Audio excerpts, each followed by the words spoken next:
Sosok Brigjen Hendra Kurniawan Karopaminal Mabes Polri yang kini sudah dinonaktifkan jabatannya oleh Kapolri. Diketahui Brigjen Hendra Kurniawan Karopaminal sempat jadi perbincangan hangat usai mencuatnya kasus kematian Brigpol Yosua. Belakangan diketahui jika Brigjen Hendra Kurniawan sempat datangi rumah orang tua dari Brigpol Yosua, sebelum akhirnya dimakamkan. Kedatangan Brigjen Hendra Kurniawan Karopaminal itu untuk menjelaskan terkait kematian Brigpol Yosua.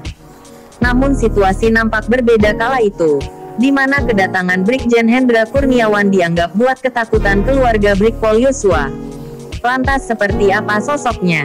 Dikutip dari tribunnews.com, Brigjen Hendra Kurniawan lahir pada tanggal 16 Maret tahun 1974. Dirinya merupakan lulusan Akademi Polisi Akpol pada tahun 1995. Kemudian jabatannya sebagai Karopaminal Divisi Propam Polri diembannya sejak tanggal 16 November tahun 2020. Pada saat itu dirinya menggantikan Brigjen Pol Nanang Afianto yang dipromosikan sebagai Kakor Sabara Baharkam Polri.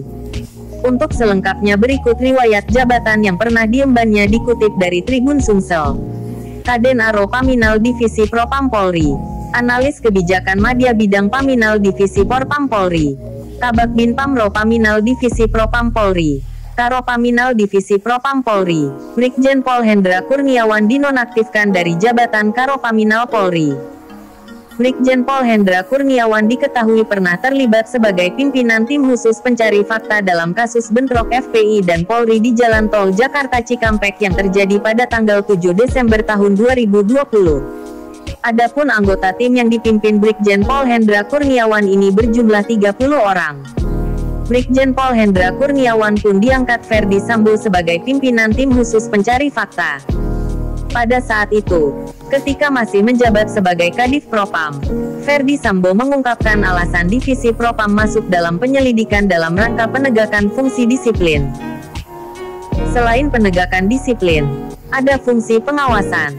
Propam tidak sekonyong-konyong masuk ketika ada anggota Polri melakukan pelanggaran, ujarnya pada tanggal 9 Desember tahun 2020. Viral diduga arogansi Brigjen Hendra Kurniawan Karopaminal nonaktif.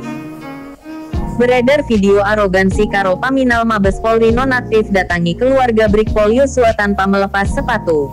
Video itu mendapat respon kecaman dari masyarakat, karena Karopaminal seakan tak menghormati pihak keluarga Brigpol Yosua.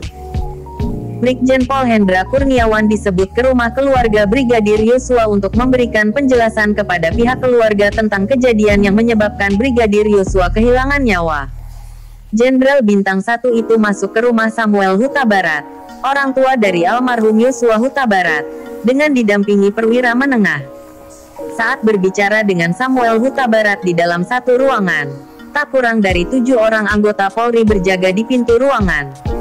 Pada video yang didapat tribunjambi.com, semua masuk menggunakan sepatu. Semua menginjak-injak karpet yang dipakai sebagai alas duduk oleh penghuni rumah maupun keluarga dan kerabat yang datang untuk menyampaikan ucapan duka. Pada video tersebut, terdengar suara ibu-ibu yang memprotes kehadiran anggota polisi dalam jumlah banyak itu. Saat itu polisi tak hanya di dalam rumah itu saja, tapi juga banyak yang berjaga di luar rumah. Gak kayak gitu juga caranya kalau masuk ke rumah orang, ucap perempuan itu. Dalam tradisi masyarakat Jambi, seorang yang mau masuk ke dalam rumah harus sudah izin dari yang ada di rumah itu. Selain itu, tamu akan membuka sepatu atau alas kaki, lalu melangkahkan kaki ke dalam rumah. Kehadiran anggota Polri secara mendadak ke rumah itu juga telah disampaikan oleh Samuel Huta Barat kepada tribunjambi.com sebelumnya. Dia mengaku sangat kaget tiba-tiba polisi masuk begitu saja, saat keluarga masih sangat berduka.